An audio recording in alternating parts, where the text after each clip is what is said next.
C'est parti pour le NWX Summer Festival 2021 qui se déroule cette année à l'espace Charles Dullin. Et donc on sent qu'il y a le plaisir de se retrouver et il y a pas mal de monde ici. Donc j'essaie de récupérer des ressentis, des envies de partage des participants, des festivaliers, puisqu'il y a pas mal de stands immersifs. C'est le thème de cette édition, hein, un festival sur le thème de la conscience et de l'immersion, avec une édition hybride qui se déroule à la fois ici même sur ce festival, dans ce théâtre, mais également à distance sur la plateforme Eventia, qui permet à des personnes ne pouvant se rendre sur place de suivre les conférences à distance, d'interagir. Donc voilà, on va avoir quelques ressentis de festivaliers normalement.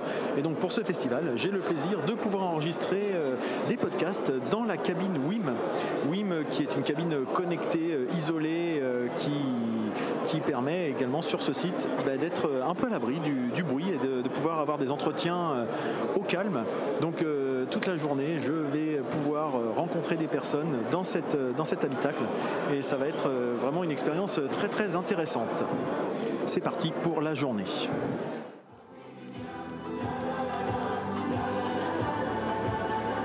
Bonjour.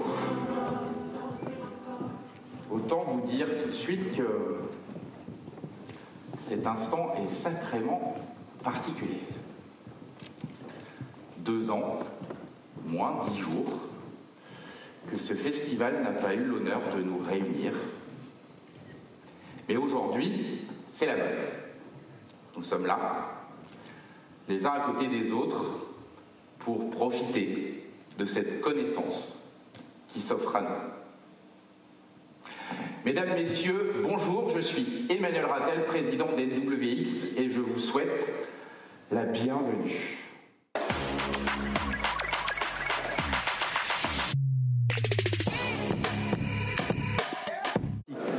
Je suis avec 3 personnes, 3 festivaliers, 3 participants du festival NWX 2021.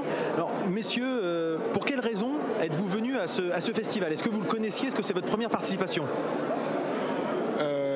Bonjour, c'est Tafadia, directeur de la Normandie Web School. Oui, je connais bien. Oui. J'ai participé aux premières. Donc pourquoi je suis là? Parce qu'on fait partie de la maison.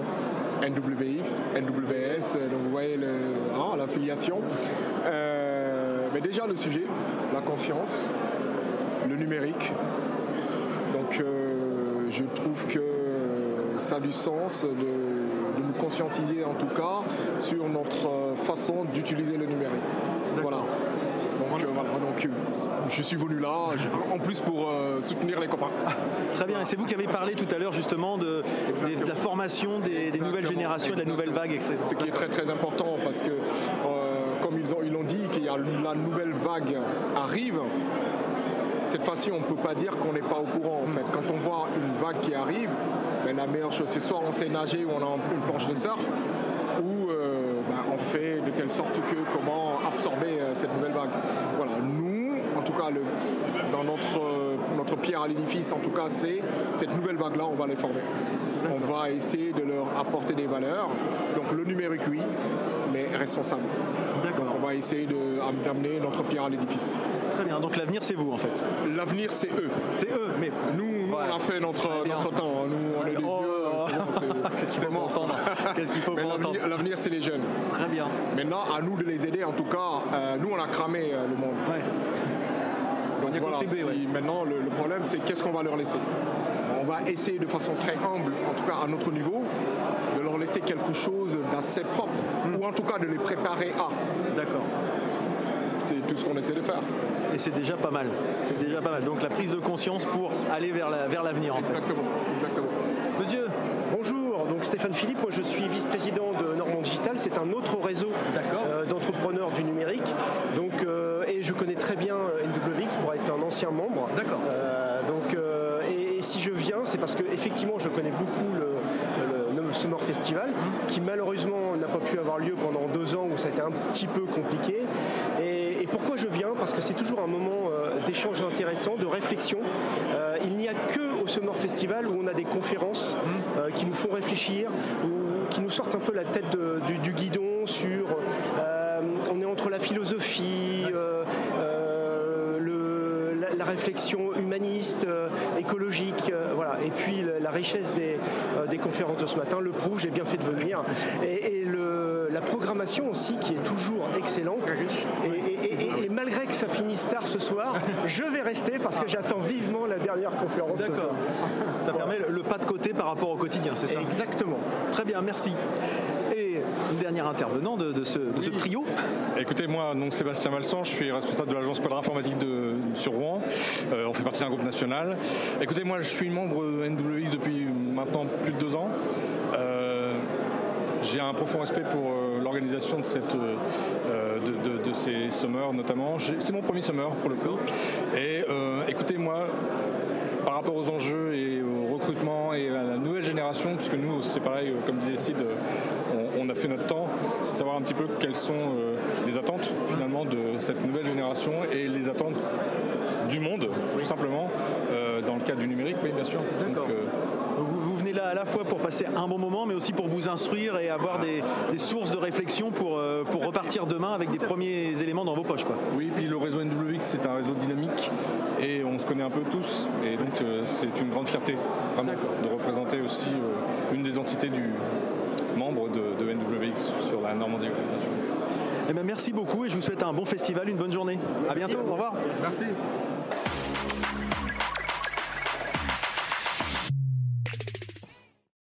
Le premier invité de cette journée de podcast pour le NWX Summer Festival 2021, c'est Tristan Nitto. Tristan Nitto qui est assez connu dans le monde de l'informatique et il l'a évoqué tout à l'heure lors de sa conférence du logiciel libre. Alors Tristan, il vient nous faire une conférence qui s'appelle Parcours d'un feignant. Alors c'est quand même un programme assez ambitieux présenté comme ça. On se dit mais de quoi va-t-il nous parler? Puis finalement il nous a pas vraiment parlé de son parcours de feignant parce que c'est quelqu'un qui est plutôt hyper actif. Il a plutôt bifurqué sur les aspects éthiques, conscience, puisque c'est le thème de ce festival, la conscience finalement des problématiques environnementales et je dirais sociétales qui peuvent graviter autour du numérique, qui est souvent vu comme une solution, mais qui peut de temps en temps est peut-être un problème aussi à toute notre actualité. Donc Tristan, je vais te laisser te présenter en quelques mots pour les auditeurs qui n'ont pas eu la chance de pouvoir suivre cette conférence. Alors donc je m'appelle Tristan Nitto, j'approche gentiment de mes 55 ans, c'est pour le mois prochain si vous avez des cadeaux, et j'ai travaillé longtemps sur le projet Mozilla qui a fait Firefox, j'y suis resté 17 ans depuis le tout début, jusqu'en 2015, et puis je suis un entrepreneur du numérique et aujourd'hui je travaille sur un projet dont j'ai pas du tout parlé qui s'appelle Unsearch, parce que j'étais donc allez voir sur unsearch.io, on est en train de refaire le site web, vous allez voir, voilà, qui est orienté moteur de recherche et navigateur. Mais j'en ai pas parlé du tout. Ce matin, je parlais du fait que j'étais un feignant. C'est vrai que c'est une vérité vraie. Je suis un feignant, mais en fait, il faut que je trouve des trucs qui me motivent, quoi. Voilà. Qui donnent du sens. Voilà, il me faut du sens, sinon j'y arrive pas du tout, quoi. Et donc, Mozilla, enfin Netscape, c'était l'arrivée du web. C'était formidable, tu vois. Il fallait que le monde découvre le web. Mozilla, il fallait que le monde laisse pas un monopole de celui de Microsoft Internet Explorer pourrir le web, qui était une promesse formidable. Et puis il fallait que le monde découvre aussi le logiciel libre, qui je trouve est extraordinaire parce que ça permet cette collaboration à l'échelle du globe. C'était un truc avant l'internet, ça s'imaginait même pas, tu vois. Donc moi, j'étais vraiment excité. Et puis après, ça a été le respect de la vie privée, quoi. Quand les Facebook et compagnie sont arrivés, je dis mais attendez, c'est super le numérique, mais il y a quand même une dark side. Le petit Jiminy Cricket là, sur le côté qui dit attention. Ouais, attention là. La conscience justement. Ça commence effectivement, et c'est cette conscience qui fait que je me lève le matin et que d'un fainéant ou une grosse feignasse, même comme j'ai dit, j'arrive à me botter les fesses et à me décarcasser, quoi. Ah bah super, c'est vrai que on le sent, de toute façon l'enthousiasme il s'est ressenti dans cette conférence. Moi je le disais un petit peu en préambule, tout à l'heure, j'ai découvert Tristan Nitto il y a maintenant presque 10 ans dans un podcast qui s'appelait Écran.fr sur Libération, qui traitait d'informatique, de numérique, de web, etc.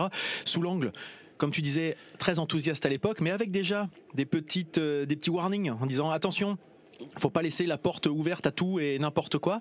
Et puis, tu l'as évoqué tout à l'heure, il y a eu plusieurs déclics finalement de ce web un petit peu enthousiaste BA, finalement, peut-être un petit peu du début en disant ça va être génial, la connaissance portée à tous. Attention, il y a des petites choses qui ne vont pas.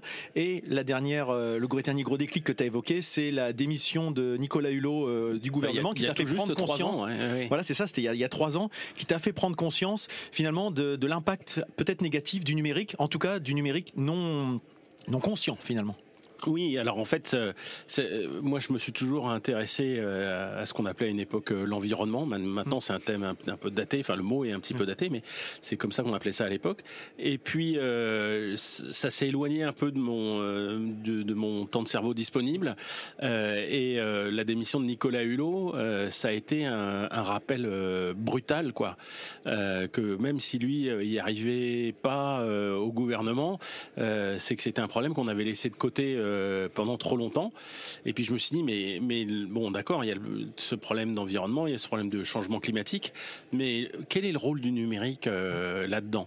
Et comme il existe cette expression de pharmacone dont on a parlé aussi ce matin, donc du grec ancien, qui dit que c'est un pharmacone, c'est un remède qui est aussi un poison en même temps.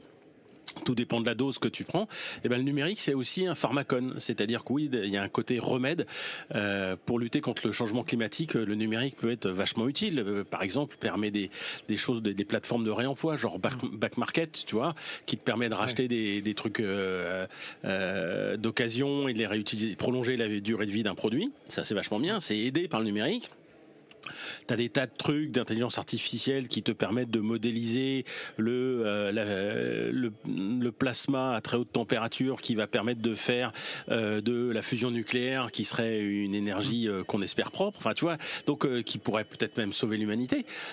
C'est vachement bien. Et ça, t'inquiète pas, tous les gens qu'en font, ils vont te parler des aspects positifs de ça. Mais derrière ça, il y a le côté poison du numérique que évidemment tout le monde a économiquement intérêt à laisser de côté parce que on va pas se mettre à en parler, on va pas cracher dans la soupe et tout. Et moi qui suis dans le numérique depuis toujours, depuis que j'ai appris à programmer quand j'habitais justement à côté de Rouen à 14 ans, jusqu'à aujourd'hui, et moi qui n'ai pas d'intérêt économique à camoufler ça, et qui étudie le sujet, je peux en parler. C'est-à-dire que je suis pas anti-numérique, mais je veux dire, écoutez, j'adore le numérique, mais les aspects négatifs, il faut aussi il faut pas les occulter, et personne n'a d'intérêt à les évoquer. Donc moi je les évoque, et dans un contexte qui est que globalement, on l'a vu avec le dernier rapport du GIEC, il va falloir en gros diviser par 5 nos émissions de CO2 dans les 20 ans à venir. C'est monstrueux. C'est un effort énorme. Et il faut être conscient de ça, parce que on le sait depuis 30 ans. Le premier rapport du GIEC, c'est 1990, donc 31 ans. Ça a été confirmé 5 fois, parce qu'on en est au 6e rapport du GIEC, qui est toujours plus précis et pire, en fait, en disant ah ouais, mais en fait, on avait sous-estimé le problème à chaque édition. On affine les causes, en fait. On affine, il est plus précis. Et je montrais la courbe du CO2, et elle monte comme une flèche, elle n'a pas varié d'un iota, elle n'a pas baissé, alors que ça fait 30 ans qu'on sait qu'il faut réduire. Et donc il y a un moment, il faut poser le problème. Il faut prendre les vraies actions, et comme, c'est souvent il faut que les gens en aient conscience déjà, il faut qu'ils comprennent ce qui se passe. C'est un sujet que tu as pas mal abordé, c'est tout le sujet qui était lié à l'éducation finalement, qui faisait peut-être défaut sur ces domaines-là, c'est-à-dire que c'est des sujets qui sont passés rapidement, qui ne sont pas abordés dans le cadre des parcours et des cursus scolaires des enfants ou même des étudiants, que dans les médias on traite un petit peu très vite, parce qu'on a rarement le temps le temps de développer ça sur 30-50 minutes. Et on en parle principalement quand il y a un phénomène, c'est-à-dire une inondation, des tempêtes, etc. Mais entre deux problèmes, le sujet n'est pas abordé, quoi. Exactement. Et là, l'idée, c'était de faire un petit interlude en disant, c'est quoi le changement climatique, c'est quoi l'effet de serre, c'est quoi le problème du méthane, c'est quoi le problème du CO2, et en 10 slides, je peux t'assurer que c'était chaud, si j'ose dire, pour du réchauffement, mais c'était pas simple de faire de façon synthétique et compréhensible, enfin que les gens captent bien que oui c'est un problème et il va pas s'en aller tant que on n'aura pas fait ce qu'il faut. Et donc là c'était l'idée de faire prendre conscience par rapport à rester dans la thématique du festival aux gens de l'impact finalement du numérique et finalement de quels impacts, parce que c'est vrai qu'on a souvent tendance à peut-être ne pas s'aborder, on parle souvent du cloud et des choses comme ça, et toi tu es revenu plutôt sur les aspects plutôt matériels et réemploi, etc. Mais ce qui peut être difficile finalement, parce que tu étais face à une audience qui était plutôt du domaine du numérique, donc comme tu l'as dit, les gens n'ont peut-être pas envie d'entendre ce genre de problème. On ne va pas leur dire vous allez scier la branche sur laquelle vous êtes assis. Et est-ce qu'il n'y a pas de temps en temps aussi cette espèce de un petit peu de pensée magique de technosolutionnisme, en se disant on va finir toujours par trouver une solution au problème qu'on a créé? Oui, alors ça c'est normal, c'est un mécanisme de défense de l'humain, quoi. La vérité c'est que le changement climatique c'est un énorme problème, c'est monstrueux et c'est très difficile. D'ailleurs, je citais Upton Sinclair qui a cette phrase que j'adore, c'est qu'il est très difficile d'expliquer quelque chose à quelqu'un quand il est payé pour pas le comprendre. Donc expliquer à un informaticien ou quelqu'un du numérique que son métier est un danger pour la planète, en vérité c'est pas son métier, c'est tous les métiers. Il a sa part. Il a sa part comme tous les autres. C'est pas le pire. Tu pourrais être dans l'aviation, dans le pétrole, mais non. Bon, moi j'ai du BTP. Le ciment, une horreur. Mais tout le monde est concerné, et donc le numérique aussi doit faire sa part. On n'a pas une carte sortie de prison, tu sais, comme au Monopoly où toucher les 20 000 en passant par la case départ. Non, tu es comme tout le monde. Tu dois faire ta part comme tout le monde. Et donc comment est-ce que tu divises par 5 l'empreinte du numérique? Déjà tu prends conscience du problème, tu vois où sont les grosses masses, c'est quoi ce qui fait du CO2 concrètement. Le plus gros morceau, c'est la fabrication des terminaux. Donc il faut faire durer les terminaux, il faut faire durer les smartphones, faire durer les télés, parce que une télé c'est un terminal aujourd'hui. Il faut faire durer les ordinateurs, donc il faut faire du réemploi.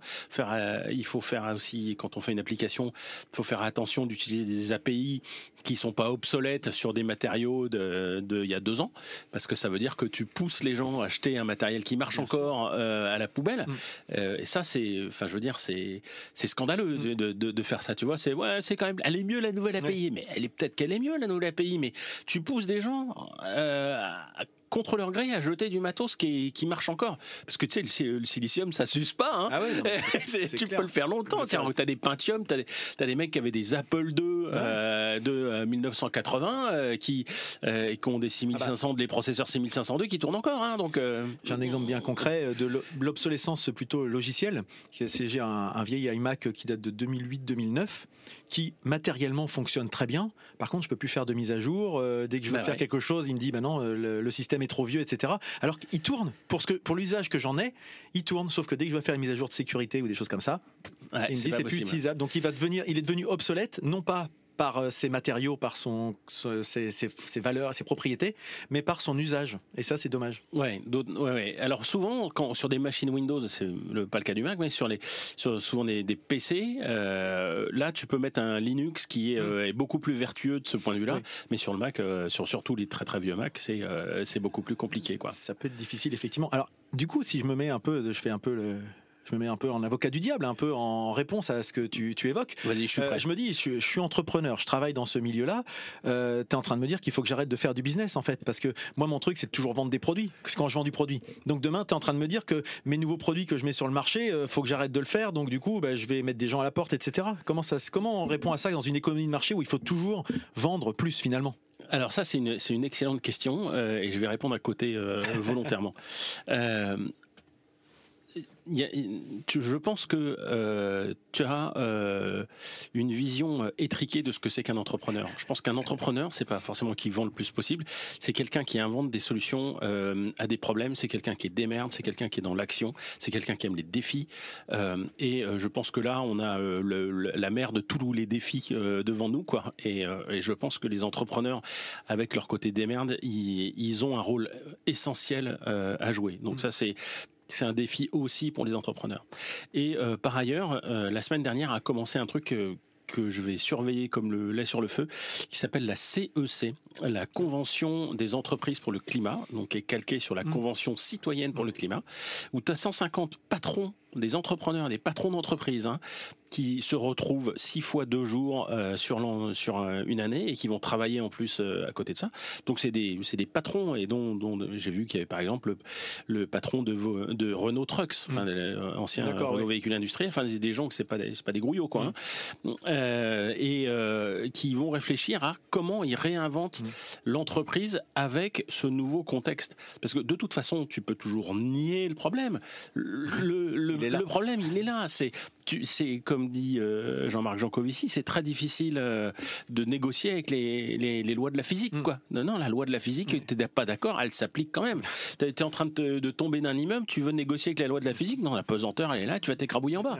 Donc, c'est exactement ce qui nous arrive à la planète. Tu peux toujours brailler que le carbone fait chier et que le CO2 c'est de la merde et que tu veux pas en avoir et machin, etc. De toute façon, il y est et on le mesure et c'est une réalité.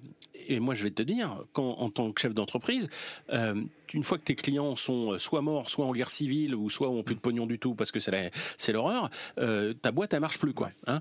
Donc c'est difficile de faire du business quand t'as plus les clients. Donc il faut aujourd'hui se demander comment ton business tu le fais pour réduire ton impact carbone, comment réduire tes gaz à effet de serre, comment bien faire les choses, comment je me déplace autrement, comment je réorganise mon process industriel, comment je fais durer mes outils, comment je fais durer ma production dans les mains des clients, etc. Changer le faire plus en faire mieux finalement. Exactement, et voilà. Beaucoup mieux. Oui. Effectivement, moi je pense que c'est plus je me faisais l'avocat du diable, mais je suis plutôt d'accord avec complètement d'accord avec cette approche-là. Mais c'est souvent, moi qui travaille dans le développement durable et les démarches qualité, sécurité, environnement, l'argument qu'on oppose en disant oui, mais moi, toutes ces choses-là, c'est des freins à mon fonctionnement, à mon innovation. Je suis convaincu du contraire, ça dépend comment on prend le problème. Oui, il va falloir changer la mentalité sur beaucoup de choses, mais c'est pour ça que je suis venu et que j'ai parlé de ça et que j'ai pas parlé de mon business d'ailleurs aujourd'hui. Ça me va très bien, mais c'est parce que le problème urgentissime, il est là et il faut l'affronter, il faut savoir le voir en face, parce que sinon les gens qui veulent pas le voir vont se faire balayer. Donc on a bien vu effectivement cette approche de vulgarisation, de pédagogie, et j'ai trouvé ta conférence, moi ça a fait beaucoup écho parce que la semaine dernière j'ai participé à un atelier de la fresque du climat, donc j'ai retrouvé plein de petits éléments que j'avais déjà vus la semaine dernière, et effectivement tu as fait beaucoup la promo de cette fresque du climat, et tu as parlé de la fresque du numérique qui est peut-être moins connue, il y en a de plus en plus ça essaime dans plein de domaines, et donc c'est le même principe mais appliqué au numérique, c'est exactement, ça ? Exactement, c'est une autre association, mais c'est le même principe pédagogique aussi avec des cartes, mais focalisé sur le numérique. Alors je recommande de faire d'abord la fresque du climat, qui est plus généraliste, qui établit un peu le contexte, et la fresque du numérique qui elle est plus orientée sur les aspects numériques. Et enfin, si là je peux faire un peu de pub, bien sûr. Mais c'est pas pour de l'argent, promis. C'est aller mesurer ou aller estimer votre empreinte carbone en allant sur nosgestesclimat.fr, geste au pluriel, nosgestesclimat.fr, et là avec quelques questions, vous saurez combien vous émettez de CO2, et vous saurez aussi en cliquant sur passer à l'action, il y a un bouton à la fin, vous aurez un genre de to-do list de ce que vous pouvez faire pour réduire votre empreinte carbone. Et ça, c'est génial parce que en fait, quand on parle du climat, c'est un peu flippant. On a l'impression qu'on peut rien faire, alors que dès lors qu'on se met en marche, en action, et c'est ce qu'ont bien compris les entrepreneurs. C'est bon, allez, on se lève, on retrousse les manches et on y va. Et ben là, c'est pareil à l'échelle individuelle. Vous allez comprendre là où vous émettez le plus, et donc là où il va falloir faire des efforts. Puis il y a des efforts qui sont très difficiles à faire pour vous. Et ben c'est pas grave. Vous regardez là où vous avez d'autres efforts à faire, mais qui sont faciles pour vous. Et par exemple, moi, ça n'a pas été difficile d'arrêter de manger du bœuf. Tu vois, ça compte beaucoup, et ça m'a coûté entre guillemets. Actionner les bons leviers, quoi. Exactement. Arrêter mon scooter pour passer d'abord au vélo électrique et ensuite au vélo musculaire, ça m'a fait un bien fou Pour moi, c'est un changement qui est extrêmement positif et accessoirement, c'est excellent pour la planète, tu vois. Donc, ça m'a pas coûté. Puis accessoirement, un vélo, ça coûte infiniment moins cher qu'un scooter. Quoi. Effectivement, et même qu'une voiture pour des fois des trajets qui ne nécessitent pas. 73% des trajets, ils font moins de 5 km. Avec une personne dedans. Oui, avec en moyenne 1,1 ou 1,2 personnes dans la bagnole. Et c'est dingue. Enfin, je veux dire, ça, c'est juste une habitude. C'est pas facile de changer les habitudes, mais c'est faisable. Hein. Et se dire, tiens, mais si je prenais le vélo, voire s'offrir un vélo électrique ou à pied aussi. Enfin, chacun, il n'y a pas qu'un choix. C'est ça la question, c'est qu'il y a une infinité de solutions, peut-être. Exactement. Mais on est un peu calibré pour prendre la bagnole, parce que c'est l'habitude, et puis c'est confort. Et puis j'ai la radio, et puis j'ai le chauffage, et puis ça fait parapluie, ce qui en Normandie est parfois utile. Donc voilà. Non, mais tu vois, achète-toi une veste étanche et un vélo, et tu peux aller loin. Moi, je fais toutes mes vacances à vélo. Hein.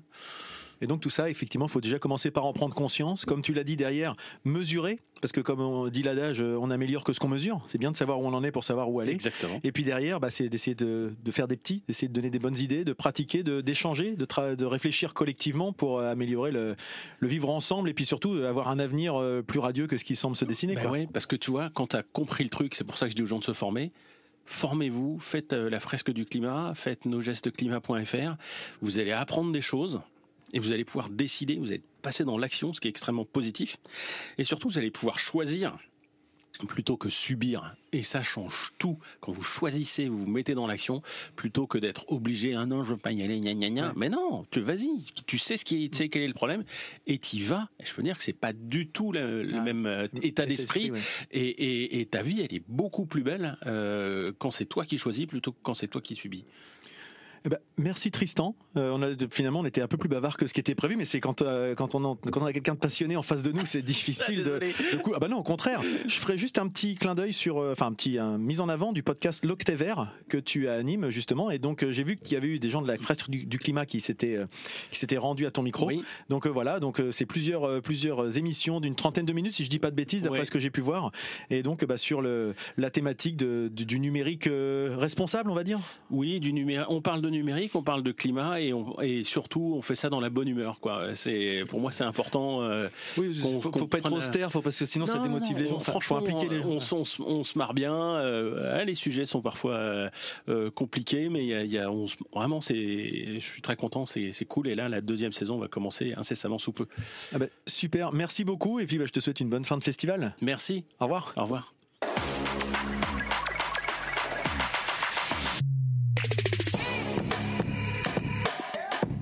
Et donc là je suis avec deux nouveaux festivaliers, donc Anne-Valérie Lancel et puis Sébastien Fauvel. Donc je vais commencer par Anne-Valérie. Anne-Valérie, et puis les questions seront les mêmes. Quelle est la raison de votre participation ici à ce festival ? Eh bien écoutez, on m'a dit que c'était vraiment the place to be aujourd'hui. Donc en effet, de rencontrer tous les acteurs numériques de la région Normandie, c'est vraiment génial. Enfin, moi je suis vraiment ravie d'être là. D'accord. Et Sébastien ? Donc moi c'est ma première participation à ce festival, très très important pour moi puisque depuis un an j'occupe une place de transformateur digital dans ma société. D'accord. Et par ce biais de ce festival, je prends un peu de hauteur sur différentes évolutions du numérique pour les années à venir. D'accord. Très bien. Et alors là, vous êtes dans le domaine du numérique, mais Anne-Valérie, c'est plutôt la gestion, si je ne dis pas de bêtises. Et du coup, quel lien, qu'est-ce qu'on vient chercher quand on n'est pas forcément dans son cœur d'activité ? De pouvoir trouver les compétences complémentaires, de savoir comment la data est aujourd'hui utilisée, les valeurs auxquelles elle pense, aujourd'hui particulièrement l'écologie. Moi, ce que j'ai entendu ce matin, j'en suis épatée, je suis vraiment que ça devienne vraiment concret, mais c'est surtout de découvrir tout ce qui est compétences, nouveautés. Il faut rester au goût du jour. Voilà. D'accord. C'est un peu de la veille en fait en venant ici. Complètement, c'est de la veille. Ouais. Et le thème conscience finalement qui a été beaucoup évoqué aujourd'hui, puisque c'est le fil rouge, est-ce que c'est une des raisons de votre venue à tous les deux, ou est-ce que c'est finalement la cerise sur le gâteau ? On va dire que c'est plutôt la cerise sur le gâteau. Moi c'est vraiment mon premier avec une invitation par une société partenaire avec qui on travaille depuis des années maintenant. Et le fait de prendre conscience sur le numérique est aussi important quand on y travaille au cœur, à l'intérieur du système. D'accord. Donc, voilà. Et Anne-Valérie, pareil, la thématique était une raison de venir ou c'était plus le côté réseau finalement? Non, c'est plus le côté réseau, le besoin de rencontrer les experts. J'ai envie même de dire que j'aimerais avoir plus d'exposants pour découvrir davantage de ce qu'ils font, parce que c'est un peu abstrait parfois le numérique et le digital, et c'est vrai que je serais très heureuse d'avoir davantage de stands pour pouvoir voir et échanger directement sur les valeurs que proposent certaines entreprises. D'accord, très bien, je vous remercie, le message est passé en tout cas, et je vous souhaite un très bon festival, une très bonne fin de journée. Au revoir. Merci. Et donc là je suis avec Frédéric Lausson, NWS. Donc NWS c'est la school? C'est ça, exactement, je suis bénévole. D'accord, un bénévole qui est là sur un stand, je vois Thales Escape the Room, c'est ça? Je vois pas, il y a quelqu'un devant, et on voit quelqu'un qui est en haut, monté sur un petit escabeau. Alors en quoi ça consiste cet atelier, ce stand? Alors c'est une Escape Room du coup qui va vous mettre au challenge avec quelques petites énigmes ou des choses comme ça, et c'est pour sensibiliser en fait par rapport à la cybersécurité, par rapport à ce que fait Thales, et du coup c'est un moyen ludique d'en apprendre un peu plus et de se mettre en même temps un peu au défi. Parce que c'est vrai qu'aujourd'hui on parle de conscience, de prise de conscience forcément, et on entend un peu parler de plus en plus malheureusement des cyberattaques un peu à droite à gauche, et on pense peut-être un peu que c'est surtout pour les autres le problème, et ça c'est un peu pour dire que tout le monde y est, c'est ça? C'est un peu ça, ça peut partir du coup comme ici d'une clé USB ou des choses comme ça qu'on rentre dans le système informatique d'une entreprise ou des choses comme ça. Du coup ça peut être des choses toutes bêtes comme un mail ou n'importe quoi, et du coup c'est un peu aussi à tout le monde de prendre ses marques là-dedans et dans ce domaine-là. D'accord. Et c'est un atelier qui se passe comment en fait concrètement? Je vois qu'on a un décompte là qui se fait là. C'est ça, on a un temps limité pour résoudre un problème? Alors oui, c'est ça. Logiquement, on a 10 minutes. On peut être gentil, on peut aider et tout ça, mais logiquement, c'est à faire en 10 minutes, soit tout seul, soit à 3 maximum. D'accord. On peut le faire en groupe. Ok. Et donc c'est un stand qui est là vraiment pour entre guillemets monsieur et madame tout le monde, ou plutôt destiné à des gens des SI et... Non, alors il n'y aura pas de code ou des choses comme ça, du coup c'est quand même accessible un peu monsieur et madame tout le monde, ou juste des curieux de cet univers-là. D'accord. Très bien. Écoutez, je vous remercie beaucoup, je vous souhaite une bonne fin de journée. Merci, au revoir. Vous aussi. Au revoir. Et là, je suis sur un nouveau stand avec Marion Matchkin, j'espère que je le prononce bien, chez Beebird. Il y a un stand là qui est caché, qui est opaque, qui est derrière un rideau noir, qui est assez intriguant. Qu'est-ce qu'on retrouve derrière ce stand, et qu'est-ce que Beebird finalement? Alors Beebird, c'est une entreprise adaptée, donc on est une agence de communication, on sensibilise essentiellement sur le handicap ou sur les questions de diversité en général, l'égalité homme-femme, etc. Donc on est basé à Rouen, mais on intervient sur la France entière.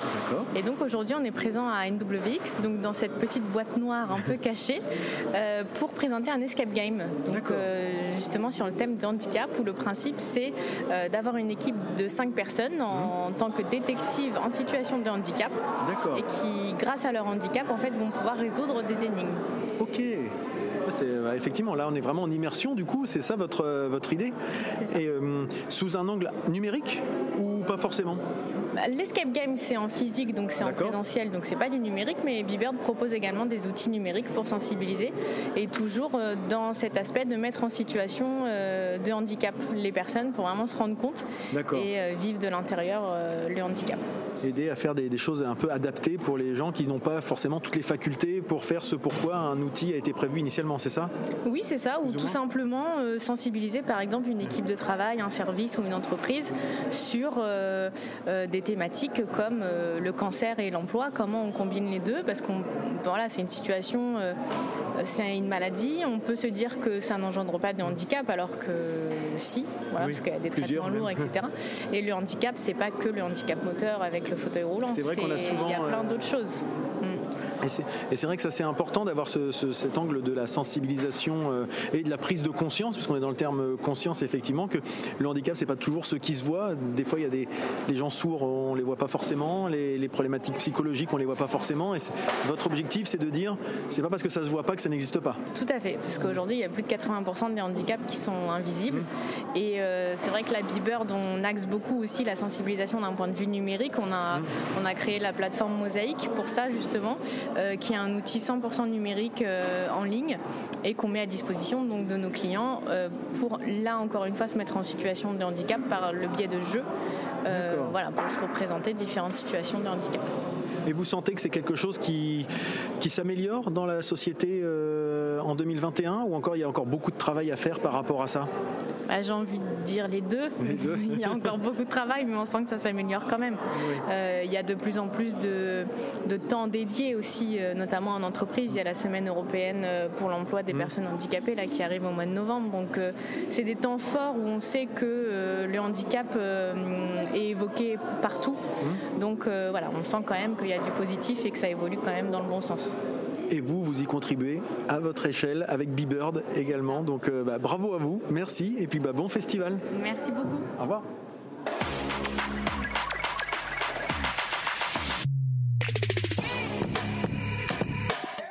Deuxième intervention dans la cabine WIM avec quelqu'un qui fait partie des meubles finalement, puisque Olivier Langlais, responsable directeur de l'innovation chez WIM, et Denis Pansu qui vient de faire sa table ronde. Denis Pansu de Fing ou de la Fing, je ne sais pas trop comment on présente, pour nous parler de numérique responsable. Donc c'était une conférence, une table ronde qui s'est déroulée donc avec également Marie Attino de la métropole Rouen-Normandie et Vincent Aveline sur Devolis, où on a parlé de plein de choses. On a parlé d'obsolescence, de low-tech, de problématiques de multicrise, puisqu'on parle aujourd'hui du numérique, mais on se rend compte que beaucoup de choses sont liées. Alors, Olivier, est-ce que tu peux nous présenter rapidement WIM, son contexte, et puis finalement comment WIM apporte sa pierre à l'édifice de la problématique du numérique responsable? Oui, donc enchanté, Olivier, directeur de l'innovation. Alors quand on parle de numérique responsable, on a tendance à parler de Green IT, en tout cas c'était l'ADN au début et c'est ce qui nous a permis de faire émerger les différentes actions autour au niveau national. Mais le numérique responsable, c'est aussi donner l'accès aux citoyens aux services numériques avec la dématérialisation en cours des services publics, voire des différents usages. Et chez WIM, nous, on s'est inscrit dans la démarche sur ces deux angles-là. Le premier, ça a été de raisonner sur l'éco-conception de nos produits. Alors, c'est une start-up industrielle, donc il a fallu du produit neuf au début, mais on a vite inscrit la démarche que tous nos équipements allaient être reconditionnés ou redistribués dans une filière de reconditionnement par la suite. Et sur la partie accès aux services, c'est vraiment l'axe de WIM, puisque WIM est spécialisé dans l'inclusion numérique, c'est-à-dire réduire la fracture numérique pour les 20% de la population concernée. On parle souvent, quand on parle d'inclusion, on a tendance à parler d'accès au numérique pour les seniors, alors que ça touche l'ensemble de la population. Ça, c'est un premier sujet. Et le deuxième, on a toujours, en tout cas niveau politique ou niveau, engagement, on a toujours tendance à penser que c'est juste de l'accès fibre ou de l'ADSL à mettre pour que les gens aient Internet.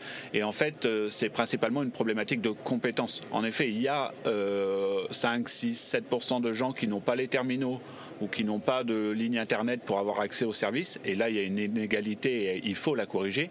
Mais il y a aussi une inégalité d'accès aux droits due à un manque de compétences ou de se sentir à l'aise avec les différents outils numériques. On sait que l'État dématérialise l'ensemble de ses services publics à hauteur de 2022. Donc avec Emmanuel Rattel, on s'est posé sur le sujet il y a maintenant 2 ans et demi pour essayer d'accompagner les citoyens dans une démarche de compétences. Voilà. C'est vrai que c'est quelque chose que tu soulèves là tout de suite, c'est on fait un peu rapidement le raccourci c'est générationnel le rapport au numérique. Les personnes entre guillemets plus seniors seraient moins à l'aise avec le numérique et les jeunes qui seraient nés dedans, seraient nés avec le numérique, seraient forcément tous connectés et à l'aise avec les usages. Or on se rend compte que entre scroller sur une application de photos et puis savoir répondre à un formulaire en ligne et connaître sa traçabilité, etc., il y a quand même des fois un monde et l'éducation, on l'évoquait avec Tristan Nitto tout à l'heure, ne nous prépare pas forcément à ces problématiques-là. On va nous apprendre à utiliser un tableur, un traitement de texte, etc. Mais les usages finalement dans lesquels on baigne depuis quelques temps, ça c'est peut-être un petit peu en retrait finalement. Oui, enfin de toute façon c'est le sujet majeur en termes de traitement de l'égalité d'accès aux droits.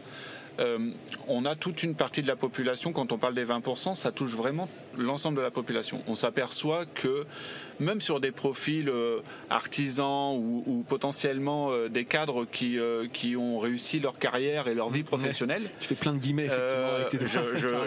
Je mets une multitude de guillemets, en effet, vous ne les voyez pas là dans le podcast, mais dans l'idée, même ces populations-là, selon le parcours scolaire qu'ils ont fait, ils ne seront pas à l'aise avec les outils. Et à l'inverse, moi je le vois sur les parrainages missions locales avec les garanties jeunes 19-25, ce que tu viens de dire est exact, c'est-à-dire que, alors en effet, pour poster sur Facebook ou pour envoyer un WhatsApp, j'ai pas de problématique, mais pour aller s'inscrire à une démarche d'APL, là je commence à avoir des problématiques. Et en fait, si on ne corrige pas et si on n'accompagne pas ces populations-là, ils n'ont pas d'égalité vis-à-vis du droit. Et on a au même titre qu'on a du renoncement aux soins, par déserts médicaux et autres, on a du renoncement au droit parce qu'ils se disent que c'est pas pour eux, qu'ils passeront plus de temps à le faire, etc. Et c'est là-dessus où l'inclusion numérique, on a besoin de s'y attacher, et ça rentre dans une démarche numérique responsable. On a souvent parlé il y a un mot qui était à la mode il y a quelques années, de phobie administrative, alors que c'était que du papier. Mais effectivement, si ça vient s'ajouter, si à ça s'ajoute, la difficulté d'accès à l'outil, etc., la phobie administrative, ça peut vraiment être un vrai problème pour plein de gens. Je te rejoins. Alors, Denis, on va vous laisser la parole, nous présenter ce que c'est Fing déjà, parce qu'effectivement, tous les gens qui écoutent cette émission ne savent pas forcément ce que c'est, et quelle est sa vocation finalement à cette instance. La Fing est une association, c'est créé il y a 20 ans sur un constat, c'est que avec le déploiement du haut débit, on investissait des sommes considérables sans se poser la question des utilisateurs, de la finalité. Et donc, on s'est donné comme postulat de travailler justement sur cet enjeu des usages du numérique, ce qui nous a très tôt amené à appréhender le numérique autant dans ses facettes positives que négatives. Et donc, aujourd'hui, notre méthodologie, c'est de s'approprier des thématiques sur lesquelles on va réunir une grande diversité d'acteurs pour imaginer les usages du futur. Donc c'est un travail de prospective, c'est un travail également de créativité autour des usages, c'est un travail de questionnement bien sûr, et considérant que c'était un enjeu d'utilité publique, dès le départ, on a fait le choix de produire tous nos contenus sous licence Creative Commons, c'est-à-dire les concevoir comme des communs numériques accessibles à tous. Très bien. Alors sur ce que vous dites là, ça me fait penser à ce que vous avez évoqué au moment de cette conférence. J'ai bien compris, enfin cette table ronde, pardon. Il y a quelque chose qui a été dit, c'est que cette transition écologique, elle passe avant tout par une transition sociale. Parce qu'on voit bien que ce sont des choses qui sont, et on l'a évoqué avec Olivier et puis là actuellement avec vous, c'est que ce sont des choses, on ne change pas les usages sans comprendre les gens qui doivent finalement les mettre en application, et que si on ne regarde le problème qu'en silo, on ne réglera pas l'ensemble de la problématique. Et ce que vous évoquiez par rapport notamment aux réseaux sociaux, où de temps en temps c'était peut-être un petit peu des monologues plus que des dialogues et des discussions, et j'ai bien aimé ce que vous avez dit, c'est finalement ça peut choquer parce qu'en fait c'est des gens qui prennent la parole et ils n'avaient pas l'habitude de la prendre en fait. Donc il y a besoin de cette appropriation aussi des outils. Il y a besoin d'apprendre à travailler ensemble, à échanger ensemble avec des nouveaux formats qui sont peut-être plus les mêmes. C'est peut-être plus les mêmes personnes sachantes qui ont le droit de s'exprimer et puis les autres qui sont juste en réception. Finalement, maintenant, tout le monde s'exprime et peut-être qu'effectivement, c'est un peu fouillis en ce moment, mais qu'il y a un besoin de concrétiser tout ça. Si j'ai bien compris, je me trompe peut-être, mais c'est ce que j'ai cru comprendre de votre intervention tout à l'heure. Oui, c'est-à-dire que si on se met dans une perspective historique, ce qu'on est en train de vivre aujourd'hui, c'est une toute petite étape et on sait bien que les transformations à l'échelle d'une société, ça s'évalue même pas en décennies, mais en demi-siècle. Et donc l'Internet, le numérique et l'Internet, c'est tout juste le demi-siècle. Et encore, comme je disais, à l'échelle de la population, la vraie appropriation, elle date de moins de 10 ans. Donc tout ça est très neuf. Et ce qu'on voit quand on travaille sur les logiques de participation, de démocratie participative, c'est qu'il y a en effet, quand un individu n'a pas l'occasion de s'exprimer, n'est pas entraîné à s'exprimer ou à qui on ne donne pas la parole, et ben, la première chose, c'est une parole émotionnelle qui s'exprime.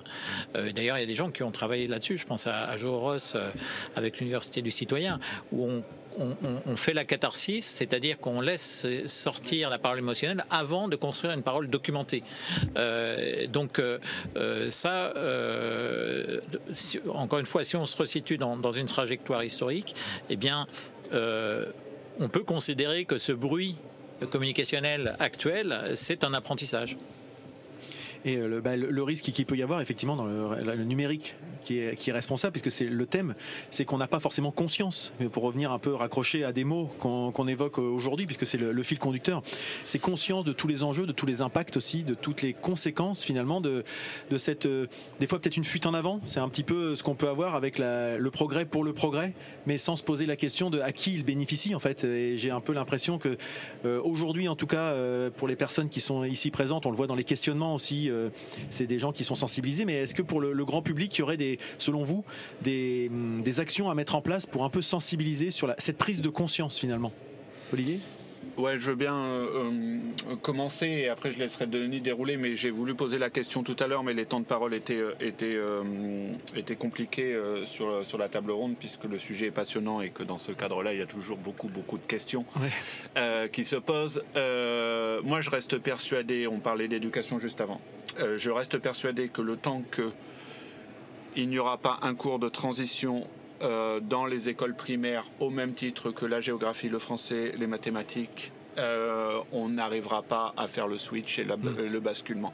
Je dis pas qu'on n'y arrivera pas dans le sens ça se fera pas, ça se fera, mais ça se fera sur un temps beaucoup plus long.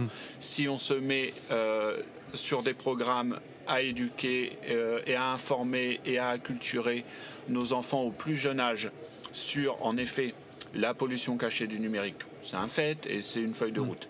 Mais aussi les fake news, mais aussi où trouver l'information, mais aussi comment garder un esprit critique, etc. Et pas que sur le numérique. Le numérique est un outil, mais sur une transition écologique large, je pense qu'on mettra 30 ans, 40 ans, et on l'a vu dans les conférences de ce matin, 30 ans, 40 ans, on les a pas. Clairement. Sur le numérique, on les a encore moins. L'objet de rallonger la durée de vie du produit, c'est parce que de toute façon, les terres rares qui permettent la fabrication des produits deviennent de plus en plus difficiles. Alors, ils ne sont pas si rares que ça, mais deviennent de plus en plus difficiles à extraire, avec un bilan social et un bilan écologique extrêmement aggravé d'année en année. Donc du coup, on va avoir besoin de ce point de bascule, et je pense sincèrement que, au même titre qu'on a commencé à éduquer nos étudiants, et Denis l'a rappelé tout à l'heure par ses engagements, je pense qu'il va falloir qu'on y aille sur les primaires, et que dès le plus jeune âge, on mette en conscience, comme on peut le faire pour les déchets. C'est ce que je pensais en fait, exactement ça. On voit que les enfants de maintenant sont beaucoup plus sensibles aux déchets que moi, enfin notre génération, où on jetait dans la poubelle, quoi. C'était tout, quoi. Alors, réponse complémentaire, c'est comment on apprend à coopérer et comment l'école apprend à cela. C'est-à-dire qu'on a encore un système éducatif qui est très concurrentiel. On met en concurrence. Alors ça, je parle pas de la maternelle et de la primaire où là on est plus en mode projet, mais dès qu'on passe au collège, au lycée, on revient dans un mode concurrentiel. Alors que aujourd'hui, il faut vraiment apprendre à coopérer. Et c'est pour moi toute la valeur ajoutée du numérique, c'est que on a des outils qui sont très propices à la coopération. Et aujourd'hui, on a une maturité des plateformes coopératives là-dessus qui commencent à être intéressantes, avec une offre à la fois en propriétaire, en libre, etc. Donc c'est cet enjeu, justement, pour je disais, aujourd'hui on a des collectifs dans la société qui s'opposent, alors que si on veut sortir, aller tous dans le même sens, on est condamné à coopérer. C'est effectivement une problématique qu'on retrouve, qui est effectivement, on revient sur le côté social et la mise en application, c'est que le numérique, ça reste un outil. tout dépend de ce qu'on en fait. C'est un peu ce qui a été dit ce matin, c'est que ça peut être effectivement un levier si on s'en sert pour apprendre à travailler ensemble, mais ça peut aussi être finalement l'outil qui nous aide à creuser notre trou si on l'utilise de façon inconsciente. Comme disait Stigler, c'est le pharmacone, hein, c'est ça, c'est ce qui a été le remède comme le poison. Exactement. Avez-vous des choses à ajouter, messieurs? En tout cas, je vous remercie beaucoup pour ces échanges, pour la table ronde, Denis, tout à l'heure, qui a permis effectivement d'apporter différents sujets. J'ai noté que vous aviez dit que l'être humain ne bouge que par nécessité, ce qui est assez vrai. C'est vrai qu'on a un petit peu de mal, tant qu'on n'est pas au pied du mur, à se dire, c'est un peu la phrase de la haine, jusqu'ici tout va bien, l'important c'est pas la chute, c'est l'atterrissage. Et on a un petit peu tendance, tant qu'on n'est pas à 1 mètre du sol, à se dire, il y a peut-être y avoir une chance pour qu'on s'en sorte.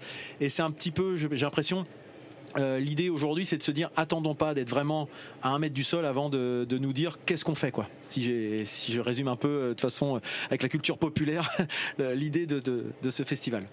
Merci beaucoup. Merci d'être venu et puis bonne fin de journée à vous.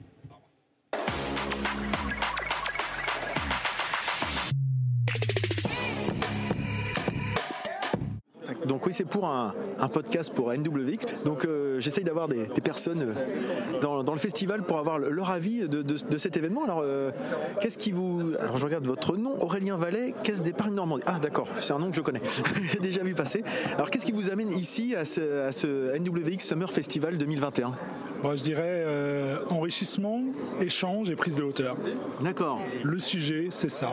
On est tous plongés au quotidien dans notre activité et il y a besoin par moment de s'extraire pour s'enrichir, entendre d'autres points de vue, parfois dérangeants. Et on n'est pas forcément d'accord avec tout le monde, mais il faut l'entendre. On n'est pas là pour être d'accord, on est là pour écouter et justement faire mûrir notre réflexion, quoi. C'est vraiment ça qui est important.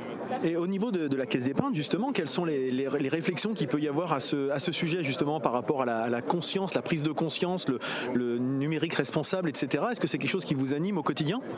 Alors ça nous anime sur différents segments. Le premier segment, c'est un certain nombre de nos équipes qui ont été formées justement sur le numérique responsable grâce à NWX. D'accord. Donc ça, c'est quand même une première chose. Hein.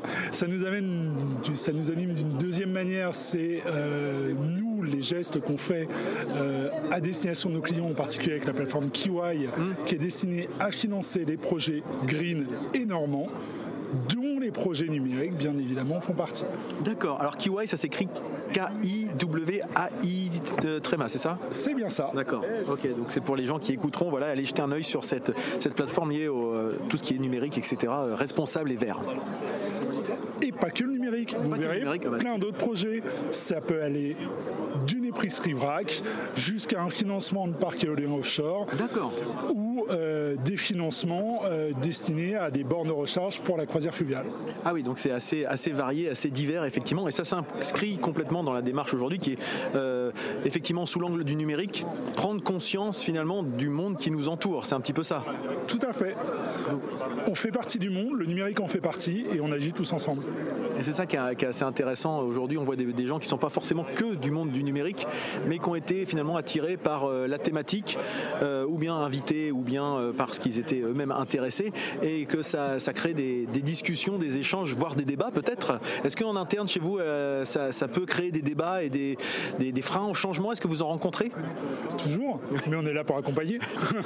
C'est déjà. Est-ce que vous avez un exemple finalement de dernier projet numérique ou pas d'ailleurs, je dirais responsable, qui a été couronné de succès ou qui est en cours de développement, de déploiement chez vous ? Je dirais un gros succès, c'est déjà en interne, avec la lombrière photovoltaïque posée sur le parking du siège, qui nous permet aujourd'hui d'assurer une production énergétique sur place, pas de perte de charge, en local, et de couvrir les besoins d'électricité du site. Voilà, donc c'est un petit peu ce qui était évoqué là juste avant dans la conférence. Ce sont les petits éléments, les petits bouts qui assemblés, les particules élémentaires qui participent au grand tout. C'est ça en fait. Vous avez tout compris. Très bien. Écoutez, merci beaucoup Aurélien et bonne journée, bonne fin de festival. C'est moi qui vous remercie. Et donc nous sommes sur un stand d'exposants. Donc je vais laisser son représentant le présenter justement, puisqu'il y en a pas mal ici. Et donc on n'est jamais mieux servi que par soi-même. Donc vous allez m'expliquer ce qu'on y trouve sur ce stand qui est peut-être le plus grand sur le site. Alors je vous laisse vous présenter et me dire ce qui se passe ici. Très bien. Donc nous sommes donc société Smart Cube Investissement. D'accord. Donc nous sommes contractant général de bâtiments, donc on construit des bâtiments toute l'année, des bâtiments standardisés. C'est notre particularité, dédiée aux professionnels, exclusivement, pas du tout de particuliers. On a, avec l'aide de Enovea, développé un configurateur donc, de bâtiments qui est en ligne, mais aussi chez nous en propre. Donc on est situé à Petit-Quevilly. Sur notre configurateur, donc on peut configurer intégralement son bâtiment, extérieur, intérieur, dessiner les cloisons, installer les portes, changer les revêtements de sol, etc., etc. La petite particularité, c'est que du coup, le bâtiment se chiffre en temps réel. Et par la suite, une fois qu'on a dessiné son bâtiment chiffré et que celui-ci nous convient, on peut le visiter, voilà, grâce à la réalité virtuelle. D'accord. Ouais, donc comme ça, on voit tout de suite, on n'est pas obligé de savoir lire un plan AutoCAD, etc. On peut déjà évoluer dans son... Exactement, on voit tout de suite le rendu. Exactement, on voit tout de suite le rendu de ses futurs bureaux ou ateliers aussi. Ça peut aussi nous arriver. Donc du coup, le rendu de ses bureaux, est-ce que ça nous plaît, est-ce que ça nous plaît pas. L'intégralité en 30 minutes. Donc en 30 minutes, vous avez votre plan, vous l'avez donc dessiné, chiffré et vous l'avez visité. Voilà. D'accord, donc effectivement, en termes de technologie, c'est assez avancé et puis c'est plutôt intéressant pour l'utilisateur, l'usager, le client final. Oui. Alors, et la raison de votre présence ici sur le festival NWX ? On a été du coup invité, comme je vous le disais, par Enovea à venir présenter cette solution. Pour présenter cette solution, voilà. D'accord, très bien. Je vais aller voir. Enovea, c'est ceux qui sont juste à côté de vous, c'est ça ? Juste à côté. Donc vous travaillez avec eux en partenariat, c'est ça, régulièrement ? Exactement, c'est eux qui nous développent intégralement notre solution configurateur. D'accord. Donc un exemple concret de fonctionnement coopératif. Écoutez, merci beaucoup pour cette solution. Et puis, merci, bonne journée. Au revoir. Et donc là, je suis avec Delphine Darbel. Donc on vient de quitter le stand à côté Smart Cube qui nous a dit de venir ici. Et c'est juste à côté, j'ai fait 2 pas. Donc je suis donc avec Delphine Darbel d'Enovea. Qu'est-ce que vous faites ici, Enovea, sur le NWX Summer Festival 2021 ? Alors déjà, il y a 2 choses. Moi, je suis au conseil d'administration de NWX. Voilà. Et en fait, NWX nous a laissé la chance d'avoir un stand. Donc nous, on a voulu monter un stand avec 2 de nos clients. Donc Smart Cube et Quatec, qui donc présentent l'expérience 3D. Et en fait, ce qui est très marrant, c'est que la structure que vous voyez, elle a été montée par AMGE. D'accord. Voilà, c'est aussi un client. D'accord. Et le point commun entre ces clients, c'est qu'on a fait pour tous les 2 un configurateur 3D qui permet, on va dire, à leurs clients finaux d'avoir un devis en temps limité. D'accord. Et en fait, là, on présente un jeu pour comprendre les marchés financiers, les marchés dérivés. Ah oui. C'est un marché sur lequel, comme je dis toujours, il y a quand même 600 000 milliards de dollars par trimestre qui véhiculent.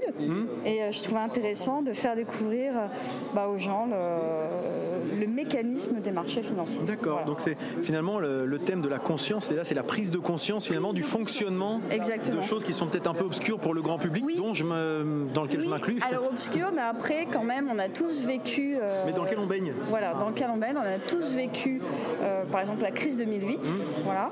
Et d'autre part on a aussi là récemment constaté une augmentation des matières premières, et ça c'est un effet collatéral des marchés financiers. Donc il est intéressant de comprendre comment tout ça fonctionne, comment on en prend conscience pour derrière se dire oui, c'est pas juste du jour au lendemain on a décidé que c'était comme si, non, il y a toute une mécanique finalement que vous essayez d'expliquer. Voilà, exactement. Et donc ça se fait par l'intermédiaire d'un jeu interactif. Un jeu en fait.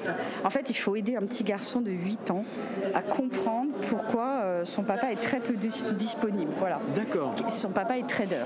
Ah. Et donc on doit aider des enquêteurs qui sont là en fait sur l'écran.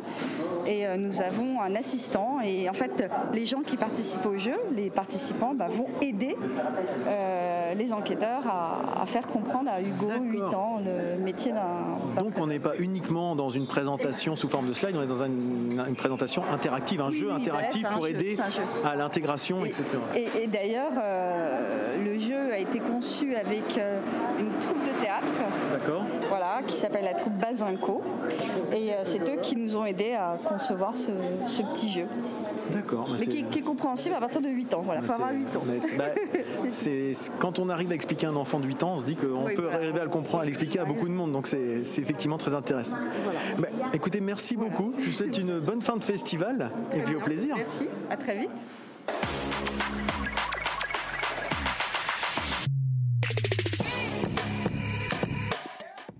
Nouvelle intervention, cette fois-ci en présence de Yves Nicolas. Yves Nicolas qui est CTO chez Soprasteria, je ne me trompe pas, c'est bien ça ? C'est bien ça.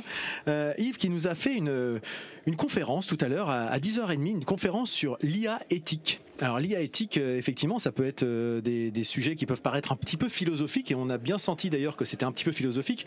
Et d'ailleurs, c'était un petit pas de côté pour commencer, puisqu'on a commencé par une déclamation de quelques vers du site de Corneille pour illustrer les problématiques qui peuvent se trouver face à des problématiques d'IA. Et je vais vous laisser vous présenter, nous dire un petit peu la raison de votre venue, et notamment la venue pour ce festival qui parle de conscience. Pourquoi particulièrement ce festival-là ? Et en fait, l'intelligence artificielle est en train de se répandre de façon large dans tous les systèmes d'information. Et évidemment, quelquefois, l'intelligence artificielle, ça fait peur. On a peur de se laisser dépasser par la machine. Enfin, il y a plein de peurs. Et puis, c'est quelquefois un peu mystique. Donc, oui, c'est ça. Enfin, on ne sait pas très bien ce qu'il y a derrière, quoi, hein. C'est bizarre. Et donc, ça nous paraît, nous, important, chez Soprasteria, en tant que grande ESN, de dire comment est-ce qu'on réfléchit en termes d'éthique sur l'introduction de l'intelligence artificielle. L'éthique, c'est souvent, la définition de l'éthique, c'est en fait une réflexion d'un peuple qui doit se donner des normes, des limites et des devoirs par rapport à ses valeurs, hein, d'une certaine forme. Et ça, ces normes, ces limites et ces devoirs, elles vont pas venir de l'extérieur. On a besoin de les réfléchir, nous. Et j'ai beaucoup aimé votre remarque sur le fait qu'effectivement l'éthique n'est pas la morale, ce sont des choses différentes, et c'est vrai qu'on a souvent tendance à prêter des valeurs morales à des machines, à des actions de machines ou d'intelligence, etc. Là où c'est pas du tout là que se pose le débat finalement. C'est ça, alors je vais rendre à César ce qui est à César, parce qu'en fait ce point-là c'est Laura Lange, qui était la philosophe qui animait la journée, qui l'a dit, mais très justement, en conclusion de l'intervention. Et c'est du coup ce qui était intéressant dans ce qu'elle a dit là-dessus, c'est que on est obligé c'est quelque chose qu'on doit prendre personnellement, c'est une réflexion personnelle d'une certaine façon. Et alors dans la conférence j'ai montré quelques-unes des spécificités de l'intelligence artificielle qu'on doit prendre en compte, autour du fait que c'est probabiliste, sur le fait que c'est compliqué d'expliquer comment une IA a choisi telle ou telle chose, ou évidemment tous les problèmes qu'on connaît bien autour des biais qui peuvent venir en intelligence artificielle. Et parce que la connaissance de ces spécificités de l'IA, c'est ça qui va permettre que en tant qu'humain, en tant qu'utilisateur, en tant que concepteur d'un logiciel d'IA, on va pouvoir exercer notre esprit critique humain et notre libre arbitre. Et ça, c'est vraiment la condition sine qua non pour qu'on puisse mettre en œuvre une intelligence artificielle en toute confiance. Oui, et c'est vrai que ce que vous évoquez là, c'est effectivement la peur un petit peu aussi pour peut-être le grand public, mais pour qui l'IA, c'est ce que vous avez évoqué aussi dans votre conférence, Asimov, les lois avec les robots. Mais on va dire que les 3 lois de la robotique, elles sont plutôt favorables à l'homme. Mais si on prend d'autres œuvres chez la science-fiction, que ce soit Terminator ou Battlestar Galactica, où on voit que là, c'est l'IA a pris le dessus sur l'humain qui devient finalement esclave de cette IA. Et est-ce qu'il n'y a pas un petit peu ce rapport créateur-créature qui peut aussi faire peur, alors que finalement, c'est peut-être un faux problème. Et où est-ce qu'on en est aujourd'hui ? Personnellement, je pense que les œuvres de science-fiction telles que vous les donnez, elles ont le bon côté cathartique d'exercer ça, de la même façon que les contes pour enfants permettent d'exorciser sa peur du loup ou autre. Mais en vrai, du coup, on voit bien, et c'est ce que j'ai voulu montrer aussi au travers de ce que j'ai dit sur le projet de réglementation de la Commission européenne sur l'intelligence artificielle, c'est que globalement, entre les éditeurs, les entités politiques telles que la Commission ou les gouvernements, on est tous en train collectivement de réfléchir sur comment est-ce qu'on va se donner nos normes, nos limites, nos devoirs, et comment on va vérifier que ça puisse être conforme. pour arriver aussi, et c'est une des choses importantes pour qu'il n'y ait pas cette peur du grand public, il y a un des éléments qu'on considère clés chez nous, c'est que l'IA puisse être, enfin tous les programmes à base d'IA qu'on met en œuvre, ils puissent être intelligibles. Alors ce qu'on met derrière cette intelligibilité, c'est la capacité que tout un chacun, quel qu'il soit, confronté au résultat d'un programme d'IA, on puisse le comprendre et on puisse y adhérer finalement d'une certaine façon. Et ce que j'ai compris aussi, parce que moi c'est pas un domaine dans lequel je nage ou même j'évolue naturellement, c'est que ce qui est intéressant, c'est que cette IA, cette IA, même s'il y a plusieurs IA, vous l'avez bien présenté, il y a plusieurs types d'IA, mais en tout cas c'est quelque chose qui ne se fait pas en marge de la société justement, parce que les pouvoirs publics se les réapproprient sur les règles de vivre ensemble, y compris en intégrant ces problématiques-là, et que c'est pas uniquement encore une fois ce qu'on peut voir dans la pop culture, mais le savant fou qui invente quelque chose dans son coin et puis la création lui échappe. Non, on sent que c'est quelque chose qui a en tout cas la volonté de conscience en tout cas d'aller tous dans le même sens avec des règles de vie communes en fait vis-à-vis de ces nouvelles technologies. Alors absolument, il y a vraiment c'est ce qu'on voit dans toutes les initiatives qu'il y a aujourd'hui sur le marché, qu'ils soient de la part des grands éditeurs logiciels, des gens qui sont des intégrateurs et puis des entités politiques. Il y a cette volonté très forte de travailler dans un cadre où on a cette réflexion éthique autour de l'IA, sur, là encore, normes, limites, devoirs, et comment on se place là-dessus pour que l'intelligence artificielle, on lui demande à la fois pas plus que ce qu'elle peut faire, on lui demande non plus pas moins, et on la mette dans un cadre qui est vraiment dans le respect de la personne humaine et au bénéfice de la personne humaine. Et c'est là qu'on a vu, vous avez illustré avec 2 vidéos dans votre conférence qui sont assez amusantes justement sur le libre arbitre, le choix de l'arbitre, ce qu'on demande à une machine de faire ou à un algorithme, je ne sais pas comment on peut appeler ça, mais de faire alors que l'humain des fois a des réactions parfois paradoxales par rapport à ce qu'on attend de lui. Enfin, les 2 vidéos l'illustrent très très bien entre le non-choix ou le choix qui est complètement décalé. Et c'est vrai que ça c'est difficile d'arriver à se dire comment on va réussir à tous penser l'IA entre guillemets, même si elle est multiple, comme un fonctionnement qui serait relativement standard, quoi.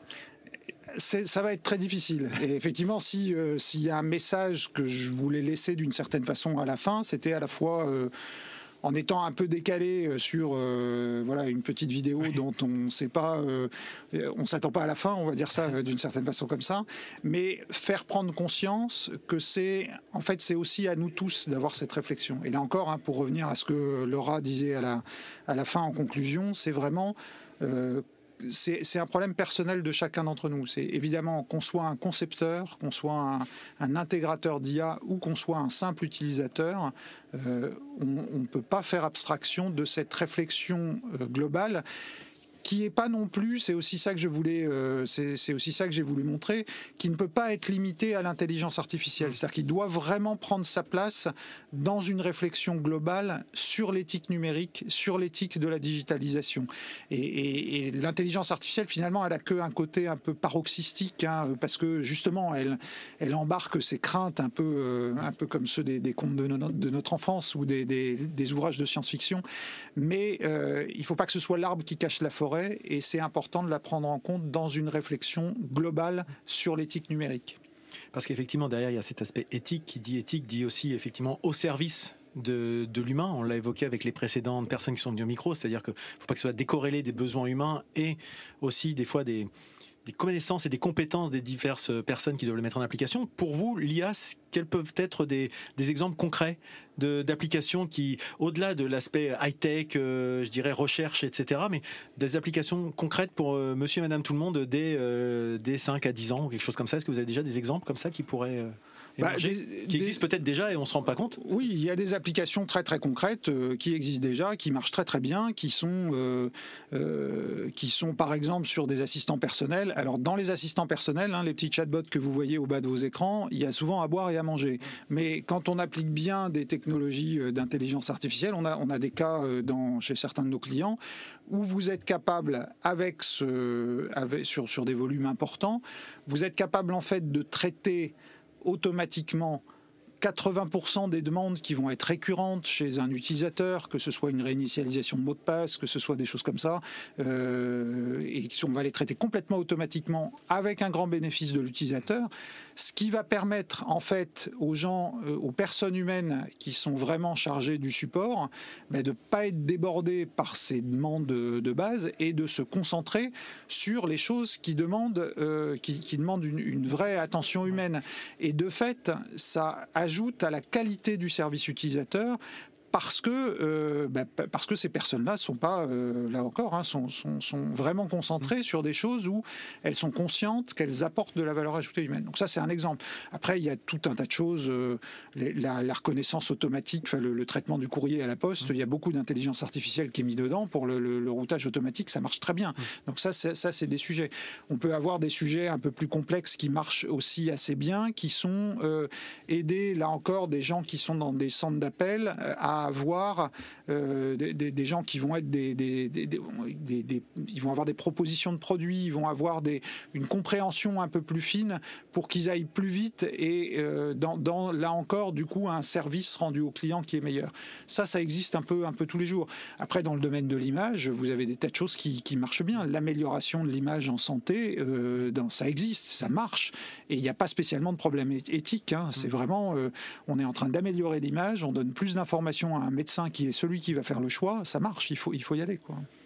Et de ce que vous me dites là, je me demande si ça répond pas aussi à une petite question, une vraie problématique qui a été évoquée par Marie Attino de la Métropole tout à l'heure, qui disait que elle avait à sa disposition un nombre incommensurable de data, mais qu'elle était incapable de les traiter.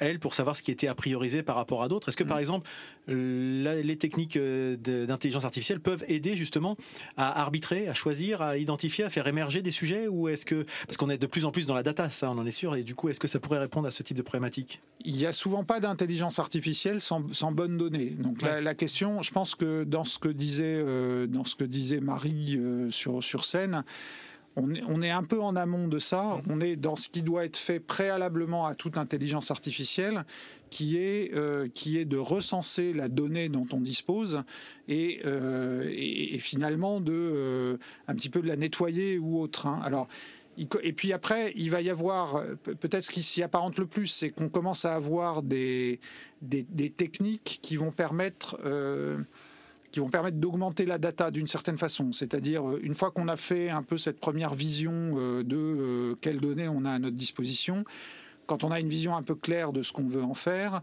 comment est-ce qu'il y a un grand aspect qui est, il va falloir annoter la donnée pour dire, c'est classique dans les images, ça c'est un chat, ça c'est un humain, etc.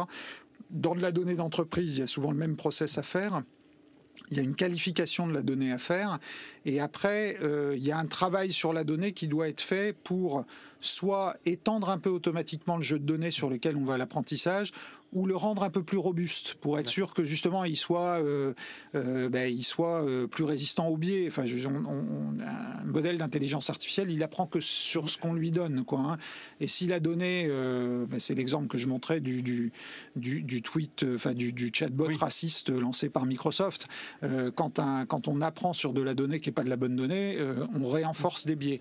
Donc ce traitement de la donnée pour une bonne annotation et pour éviter de le rendre plus robuste, pour le rendre plus robuste par rapport aux biais ou aux attaques, là, il commence à y avoir des techniques d'intelligence artificielle qui permettent de le faire aussi. On est par rapport aux exemples que je donnais tout à l'heure, on est un peu plus en avance de phase, c'est-à-dire qu'on est au moment où c'est fin des travaux de recherche et comment est-ce qu'on va mettre ça sur le marché. Et c'est typiquement l'exemple du consortium confiance.ai dans le cadre du grand défi pour l'IA de confiance. C'est typiquement ce genre de sujet sur lequel on est en train de travailler pour justement passer ces sujets qui sont à la fin des labos de recherche, comment est-ce qu'on les met sur le marché dans un cadre qui soit industrialisable. D'accord, donc des applications concrètes en fait derrière. Pour aller vers des applications concrètes, absolument. Très bien, écoutez, je vous remercie pour ces échanges qui viennent compléter la conférence, c'était très intéressant. Et puis cette conférence qui d'ailleurs, comme toutes les autres, sera revisionnable sur le site NWX dans quelques semaines, quelques jours, je ne sais pas quand vous écouterez ce podcast. Voilà. Mais écoutez, merci, bonne fin de journée, bonne fin de festival et puis au plaisir de nous recroiser prochainement. Eh bien, merci beaucoup, plaisir partagé, à bientôt.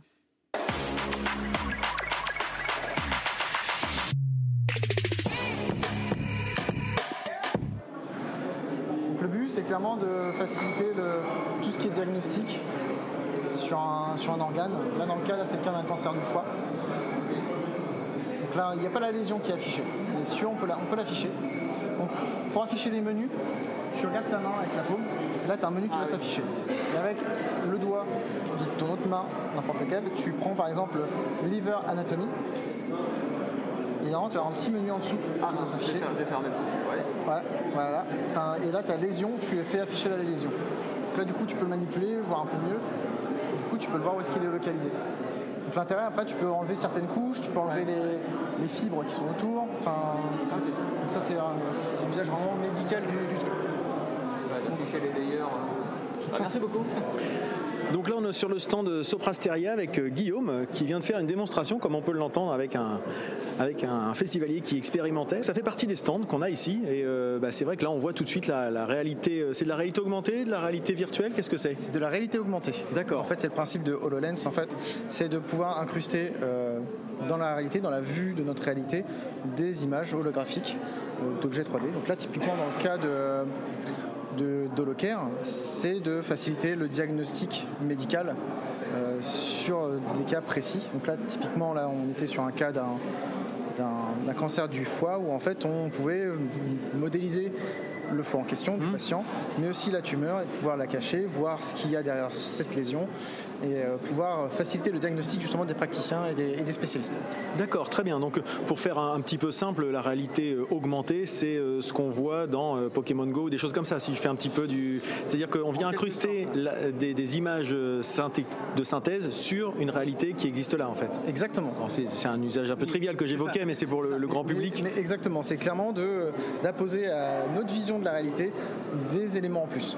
Donc, ça peut être des éléments contextuels, par exemple si vous avez un call ou à distance, voir le visage de la personne pendant que vous marchez ou que vous discutez, ou comme là justement insérer des éléments 3D, pouvoir les manipuler dans son environnement en fait. Et donc les usages là qu'on peut avoir en santé, c'est quelque chose qui est encore à l'état de prototype ou c'est quelque chose qui est vraiment pour application en ce moment ? Alors c'est encore à l'état de prototype. Donc là, Holocare, c'est issu de nos études côté Norvège. Donc c'est entre les entités norvégiennes de Soprasteria et l'université hospitalière d'Oslo. Donc ils travaillent conjointement avec notamment des spécialistes sur la représentation et la manipulation de ces éléments-là.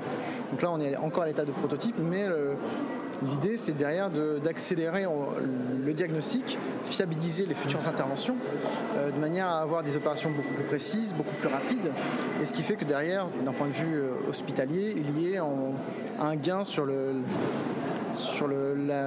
fait que les patients se remettent beaucoup plus vite, que voilà, en identifiant mieux les problèmes, en identifiant mieux les problèmes et potentiellement les impacts d'une intervention. D'accord, très bien. Écoutez, merci beaucoup pour cette présentation et je vous souhaite une bonne fin de festival. Merci beaucoup. Au revoir. Au revoir. Et donc avec une nouvelle festivalière qui vient d'arriver, je viens de tomber sur Catherine Lèbre qui est là, elle là pour la soirée. Alors justement Catherine, pourquoi être venue ce soir ? Qu'est-ce qui vous intéressait dans cette seconde partie finalement du festival ? Alors clairement, j'ai été attirée par les deux conférences qui sont proposées pour cette dernière partie de soirée.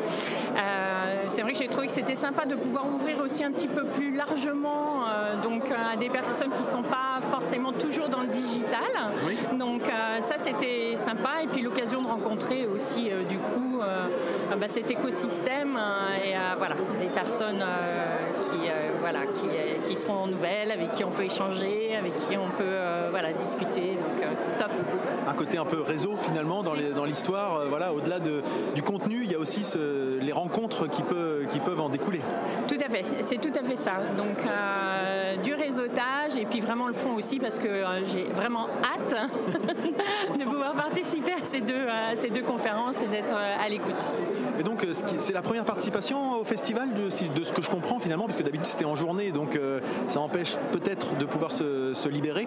Oui, tout à fait. Donc je trouve sympa de pouvoir proposer comme ça différents modules. Alors, j'ai regardé aussi un petit peu à distance, donc voilà, pour être déjà, voilà, tout à fait, pour être dans l'ambiance déjà, et donc j'ai trouvé ça très sympa. Mais c'est vrai que mobiliser toute une journée, c'était compliqué, sachant que pour certains sujets, c'est pas vraiment mon cœur de métier, et les sujets sur lesquels j'ai besoin de vraiment creuser. Donc c'était parfait, la formule est parfaite. Dans le cadre de votre activité, en quoi vous pensez pouvoir, au-delà du réseau, tirer des bénéfices? Est-ce qu'il y a des choses qui vous dites en disant je vais peut-être apprendre des choses sur tel et tel domaine? Oui, alors moi j'accompagne en fait les entreprises sur des projets, alors plutôt développement RH ou mobilisation d'équipe. Et une de mes spécificités, c'est aussi de pouvoir aider à lancer des projets, quels qu'ils soient. Donc plutôt kick-off, donc avec différents outils. C'est important pour moi de m'imprégner aussi de ce qui se fait, d'avoir la température et de connaître aussi cet écosystème innovant. Ouais. C'est vrai qu'il y a des sujets qu'on a abordés, enfin qu'on a entendu aborder dans la journée, notamment effectivement l'implication des personnes quand on veut faire des changements dans les entreprises, et c'est un peu ce qui vient d'être évoqué, c'est des fois ça peut être difficile, donc c'est un peu venir piocher les bonnes idées, voir ou entendre les difficultés que peuvent rencontrer les autres pour vous l'approprier peut-être. Tout à fait, c'est d'être à l'écoute des besoins aussi, hein. Donc moi je vais intervenir plus sur l'aspect humain, c'est de l'accompagnement au changement au niveau humain, hein, parce qu'on sait bien que les changements ils sont avec des hommes, donc même si le projet est parfait sur le papier, il faut que les personnes qui sont impliquées aient envie. Donc moi c'est important pour moi de ne pas être déconnecté aussi de la réalité et des besoins aussi techniques, parce que c'est les humains et le fond, et le projet. Très bien, merci beaucoup et bienvenue à ce festival. Je vous souhaite une très bonne soirée. Merci, au revoir.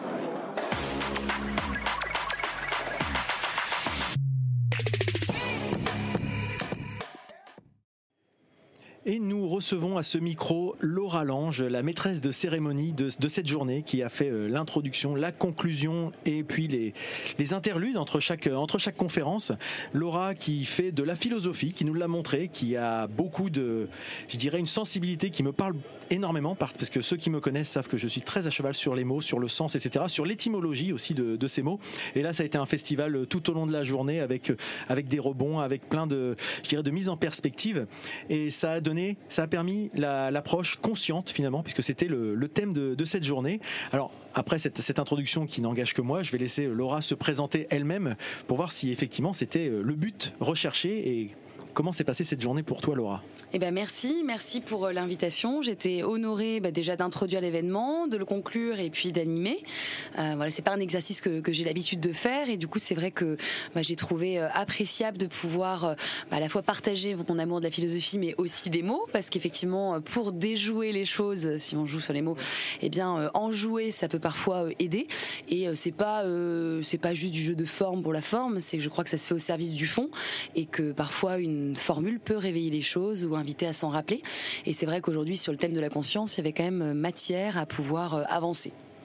Et c'est vrai que ce que je disais en préambule, on t'a vu prendre plaisir. En tout cas, on sent que c'est quelque chose que tu maîtrises et pour lequel tu as plutôt une appétence, c'est-à-dire à rebondir sur des phrases, des mots, des expressions qui ont été utilisées par les conférenciers pour mieux les décortiquer, les triturer, pour en fait reformuler peut-être une pensée ou dire ce que ça évoque pour toi, pour dire que effectivement un mot, c'est un contenu, c'est un contenant, ça donne du sens et c'est une histoire, il y a beaucoup de choses. Exactement. Et on a senti ça dans ton approche. Tu as été très active finalement.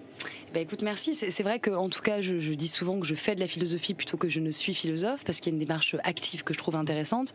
Il suffit pas d'avoir un diplôme pour se revendiquer philosophe. C'est au long cours, on apprend, on fait en sorte de l'être, et ça passe pour moi aussi par le fait de réveiller les mots et d'avoir à cœur de faire en sorte que les gens avec lesquels on converse et au moins on partage la définition qu'on s'en fait. Et on se rend compte que parfois on utilise des mots sans les définir, et je suis convaincue que la plupart des mots MAUX relationnels que nous rencontrons dans la sphère pro mais aussi perso partent des mots MOTS qu'on n'explique que trop peu, et parfois il y a donc une confusion qui se fait. Et aujourd'hui j'avais à cœur de rebondir notamment quand un des intervenants parle d'optimisme en distinguant tout de suite avec la naïveté. C'est intéressant, c'est une façon de dire au public attention, quand je vous parle d'optimisme, ne me mettez pas dans la partie naïve, et donc ça veut dire que les mots ont aussi besoin d'une définition. Et je crois qu'aujourd'hui, pour prendre conscience des choses, il faut aussi peut-être rappeler à l'ordre du langage et du désordre que ça peut créer avec les autres, et rappeler qu'est-ce qu'on met derrière ce que l'on dit pour pouvoir faire de grandes choses. Alors t'aimes bien aussi justement ne pas faire, enfin pour les gens qui n'ont pas vu, on sent que tu aimes bien jouer sur les mots et en jouer et même faire des blagues. De manière enjouée d'ailleurs. Voilà, exactement. Et c'est pas forcément, pour beaucoup de gens, ça peut être rébarbatif de définir les choses. Plombant, et on sent que tu fais des blagues, quand ça marche pas, tu en rigoles toi-même. Faut les assumer, sinon c'est... Exactement, et on voit que justement, tu te prends pas au sérieux par rapport à ça, et ce qui donne à ton discours pas un sentiment de donneur de leçons, mais plus de dire je vous donne des éléments, faites-en ce que vous voulez, et puis appropriez-les-vous pour vous dire, bah voilà, effectivement, peut-être que dans mon quotidien, comme tu disais, des fois on se comprend pas, c'est peut-être juste parce qu'on n'est pas sur le même référentiel, on n'a pas sur le même sujet, et j'aime bien quand tu remets en perspective, celui que je m'étais noté, qui m'avait vachement impressionné dès le début, c'est quand tu avais parlé de diriger, et que diriger, c'est ni plus ni moins que donner une direction. Et c'est pas être autoritaire, c'est pas taper du poing sur la table dans une entreprise, etc. et être imposer sa vision. Non, c'est donner la direction, la stratégie et le sens finalement, puisque encore une fois, on retombe sur le mot sens en fait. Sauf que pour la plupart, effectivement, quand on dit je vais diriger une boîte, on a le sentiment qu'on va nous mettre en boîte justement, et qu'on va se faire, potentiellement, je sais pas, arnaquer, qu'il y a une verticalité, qu'il y a quelque chose de plombant, de dur. Et c'est ça que je trouve intéressant, c'est de réveiller les mots, mais pas pour s'en amuser, parce que je suis convaincue que ça donne des lignes vraiment de direction importantes pour pouvoir se conduire. Donc ça, c'est vraiment des choses auxquelles je tiens et que j'essaye de partager, alors avec une certaine humilité qui est quand même, le préalable à la philosophie, le doute est le sel de l'esprit, comme disait Alain. Donc si moi-même je me mets pas en doute quand il y a une blague ou quand il y a quoi que ce soit et que ça passe pas, et puis en plus qu'il n'y ait pas de répondant, c'est pas toujours très grave, heureusement qu'on n'attend pas que ça, mais au moins peut-être, je me dis, sur une partie du public, peut-être que certains partiront avec des images, d'autres avec une formule, d'autres avec carrément le texte totalement récité, dit, ou une expérience. Donc vraiment, on est tous très différents, et par rapport à ça, j'essaye d'avoir finalement différentes postures qui puissent être parlantes. Et tu remets effectivement en perspective certains peut-être lieux communs ou préjugés par rapport à certains mots qui peuvent être connotés, notamment la prudence, qui m'a beaucoup marqué, où tu as dit que la prudence, ce n'est pas ne rien faire, c'est bien faire. Et souvent, quand on dit qu'on agit avec prudence, on dit c'est quelqu'un un peu timoré, un peu mou, pas ambitieux, qui a peur de son ombre. Et non, au contraire, peut-être que justement, agir avec prudence, c'est agir avec réflexion, et c'est peut-être aller plus loin finalement. Tu as conclu avec la fable du lièvre et de la tortue, et effectivement, il y en a une qui était peut-être plus prudente, mais qui arrivait au bout. Qui était plus sage aussi. Voilà, exactement. On parlait de la sagesse aussi également. Ces mots-là qui peuvent être vus comme un truc de vieux qui vont pas avec la société toujours plus rapide, toujours plus connectée aujourd'hui. Prudence et sagesse, finalement, c'est des mots qu'on a beaucoup retrouvés aujourd'hui. C'est vrai, et pas que de mon fait. C'est vrai que tout le monde l'a mis en avant, et j'ai trouvé ça très intéressant, parce que je crois qu'à l'ère de l'urgence, on appelle la prudence. Enfin, de fait, en fait, c'est vraiment un effet un peu boomerang. Quand on est dans des excès, on se rappelle à une certaine, peut-être raison gardée sur certains sujets, et la prudence, c'est une démarche active, c'est réfléchir pour agir, ce n'est rien d'autre que ça, c'est pas réfléchir pour réfléchir, juste pour le plaisir de. Et c'est ça que je trouve très intéressant, et même Idriss Aberkan, en concluant sa conférence a terminé en disant l'important, c'est d'abord le dialogue avec soi-même, et je crois que la philosophie, c'est ça, c'est dialoguer avec soi-même pour pouvoir dialoguer avec les autres. Exactement, mais c'est vrai que c'était l'occasion dans cette finalement je l'ai ressenti, je l'ai perçu dans toute cette journée, c'est le prétexte du numérique, le prétexte du numérique responsable, le prétexte du fil rouge qui était la conscience, c'était plus un prétexte pour réfléchir ensemble finalement, de se reconnecter, de prendre le temps peut-être, de se retrouver. La notion de temps était passionnante, parce que moi, en introduction, je n'ai pas voulu le prendre du côté de la morale, parce que j'aurais pu la conscience, tout de suite c'est la morale, spontanément, et je me suis dit je vais la prendre du côté du temps. C'est la conscience, c'est d'abord une attention à la vie, et comme le dit Bergson, et c'est d'abord la conscience signifie d'abord mémoire, et c'est ça que je trouve très très intéressant, cette continuité entre le passé, le présent, le futur. Donc il me semblait important de rappeler les gens à la conscience dans ce rapport au temps, et à ce qu'ils font du temps, puisque c'est ça qui est important. Tout à fait, c'est vrai qu'on a souvent tendance à remplir les cases dès qu'on a un peu de temps libre, etc., sans vraiment réfléchir, à mettre en perspective. Et justement, tu viens de l'évoquer, ce rapport au temps et à la mémoire, puisque la mémoire, tu disais que c'était retenir ce qui a été et anticiper ce qui sera. Et effectivement, pour moi, c'est vraiment le côté mise en perspective, apprendre du passé pour mieux anticiper le futur, et pas dire du passé faisons table rase et nous oublions complètement ce qui s'est passé. La seule chose à modifier, c'est un jeu de mots là. C'est ce qui vient. Oui, c'est ça le risque. Il y a le fait de passer le temps, de le dépasser, ce que permet le numérique. On passe bien le temps à travers le numérique, on le dépasse aussi. Il ne faut pas pour autant perdre le fil du temps. Et c'est pour ça que j'ai rappelé la conscience par rapport à ça. C'est que la conscience, c'est d'abord la conscience, elle est liée au temps. Si on n'est pas présent à ce que l'on fait, qu'est-ce qui se passe ? Eh bien, on perd le fil du temps. C'est-à-dire qu'on ne sait plus vraiment ce qu'on a fait avant. Est-ce que j'ai fermé la porte de ma voiture en arrivant, par exemple ? Et on s'interroge sur ce qu'on doit faire après. Est-ce que je retourne voir ce qui a été fait ? Et c'est ça que j'ai voulu vraiment marquer, c'est que agir sans conscience, c'est agir mécaniquement, sans être présent à ce qu'on fait, sans mémoire des faits, de fait, et aussi sans anticipation des effets de nos actions. Donc, en somme, et je résumais ainsi, c'est que agir sans conscience, c'est agir machinalement, c'est perdre le fil du temps. Et étant gardienne du temps, lors de cette journée, j'ai essayé de le rappeler. C'était complètement dans le thème, justement. Voilà. Et justement, cette journée, toi qui as pu la suivre vraiment de bout en bout, qu'est-ce que tu en retires ? Est-ce que ça répond à tes attentes ? Est-ce que tu as des surprises ? Est-ce que tu es agréablement surprise ? Est-ce que tu as été peut-être déçu d'ailleurs, on peut l'évoquer, mais... Non, mais écoute, j'étais ravie de prendre le temps pour une fois aussi de pouvoir écouter d'autres conférenciers, parce que c'est vrai que étant conférencière à la base, quand je vais à une intervention, je repars assez rapidement tout de même, rappelé à l'ordre de la vie de famille, de plein de choses évidemment.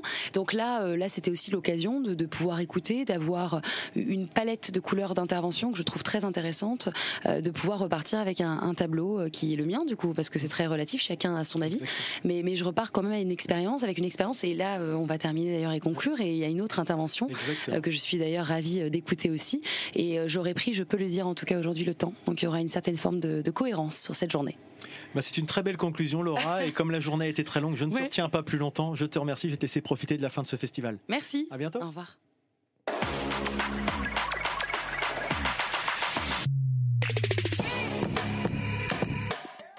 Et pour conclure cette magnifique journée, nous recevons le président NWX et également le propriétaire de cette magnifique cabine dans laquelle j'ai enregistré toute la journée, Emmanuel Rattel. Emmanuel, écoute, félicitations pour cette journée qui nous permet de renouer le vivre ensemble. C'était intéressant, on sent bien que les gens avaient envie de se retrouver, de se recroiser sur un thème philosophique, en plus de réflexion intellectuelle, un petit peu de se challenger peut-être sur certains sujets. Pour certains, on l'a vu, parce que c'est vrai que parler de conscience, de numérique responsable, c'est peut-être un peu dans l'air du temps, mais pas encore tout à fait pour tout le monde. Pour toi, cette journée, c'est un succès, c'est un challenge réussi. Comment as-tu vécu cette journée-là ? C'est un kiff total, méga kiff. En fait, tu as pointé les deux sujets.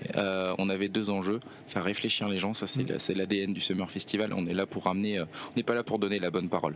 On est là pour amener des avis divergents et que chacun se fasse son propre avis, et on emmène les gens dans cette réflexion.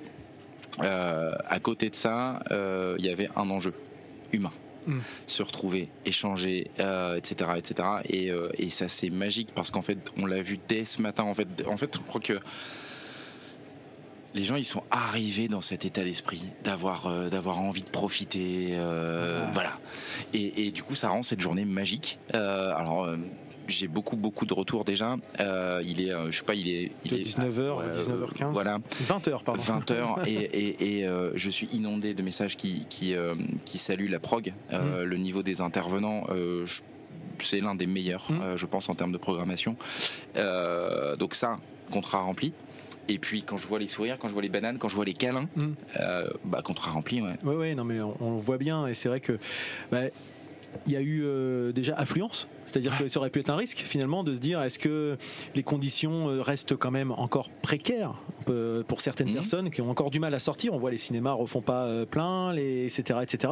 Ici, je sais pas, mais il y a dû y avoir au moins 300 personnes qui sont passées dans la journée. J'ai pas les comptes. Il y avait des gens qui suivaient. Donc les 300 dépassés. Sans compter ceux qui sont en ligne. Et ceux qui sont en ligne, voilà. Parce que c'était un les lieux relais. Et les lieux relais. Et ça, c'était un nouveau truc. C'est ce que tu disais. Voilà, je voulais revenir dessus. Donc effectivement, que ce soit donc chez NES, à la filature, que ce soit à la maison de l'intercommunalité chez Ecosenaglo et à la Cité numérique au Havre, ils avaient le flux de la grande scène, donc ils ont vécu que en vidéo, mais ils ont eu tout le contenu et chacun de ces lieux a pu recréer un propre événement chez eux. Donc en fait, peut-être que demain on aura d'autres messages, d'autres témoignages de kiff qui se sont vécus sur le reste de la Normandie, et ça c'est géant. Et est-ce que tu avais, toi, des attentes sur les contenus, les conférences? Tu connaissais un peu le contenu à l'avance, ou tu connaissais que le pitch en fait finalement? En fait, ça c'est un truc de fou. J'ai expliqué un peu à l'équipe à un moment. Je dis, oh les gars, la prog c'est régalien. C'est le patron qui va prendre. Donc en fait, j'ai créé le fil rouge. Je suis allé chercher les intervenants ponctuellement. Alors les intervenants locaux, parce que c'est aussi ça le Summer Festival. On fait venir des conférenciers nationaux, internationaux, mais on donne aussi tribune locaux. Donc sur le côté, Thomas, Emmanuel, Youn, Clément, on a fait un call for speaker et ils sont venus nous amener en disant non, on pense ça, on a envie de porter ce message-là, et donc on leur a fait confiance et on leur a laissé la scène.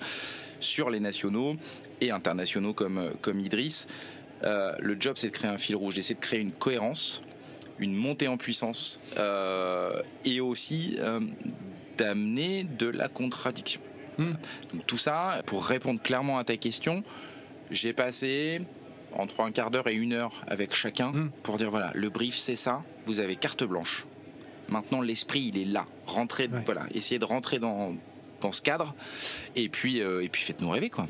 Oui, et c'était sa approche. Enfin, c'est ce qui est intéressant, c'est que effectivement, il y avait numérique responsable, il y avait conscience, qui étaient les maîtres mots finalement de cet événement.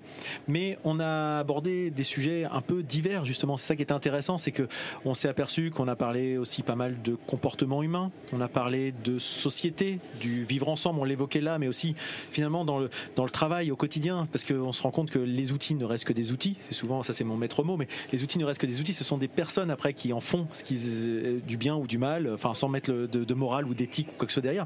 Et encore une fois, on a élargi le débat, j'ai trouvé, et en ça c'était assez intéressant, ne serait-ce que dans les questions après les conférences où chacun arrivait avec son propre parcours, son propre contexte pour peut-être mettre en perspective, challenger les conférenciers, etc. Et ça, je trouve intéressant cet échange. Je suis d'accord avec toi. Pour moi, ce que tu traduis là, c'est un des éléments de l'ADN du Summer Festival aussi, c'est l'ouverture. On va pas faire du numérique consanguin à un moment. Effectivement, si on replace le numérique à sa place d'outil, et ça j'y tiens aussi, il faut s'ouvrir, il faut écouter les autres, parce que cet outil numérique, il est transversal, il doit répondre à un usage, il doit répondre à un besoin. Sinon, c'est du technolo geek, c'est du gadget. Donc là, on s'ouvre, on écoute les autres, on écoute les besoins. Et aujourd'hui, en fait, la priorité, elle est juste centrée sur l'être humain, en fait. Voilà, donc c'est ce qu'on a vécu, et c'est canon. Et en tout cas, là, je te vois avec la grande banane, le grand sourire, certainement un petit peu fatigué, certainement aussi sur les nerfs. Demain, ça sera un autre jour, mais en tout cas, aujourd'hui, il reste encore quelques heures à passer ensemble avec une dernière conférence de Fabien Olicard. Et puis, des gens qui sont encore là ce soir. Voilà, et ça pouvait être un risque aussi de se dire, est-ce que les gens vont rester ce soir? Est-ce qu'il va y avoir du monde? Il y a encore du monde. On sent que la dynamique reste là. Félicitations, Emmanuel, à toi, à tes équipes aussi. J'ai pas pu avoir tout le monde parce que c'est forcément un moment, c'est un choix. On a un petit peu échantillonné les gens aujourd'hui autour de cette table et à ce micro, mais en tout cas j'espère que pour les gens qui ont écouté, ça donne envie de venir aux prochaines éditions. Merci Emmanuel, à bientôt. Ciao.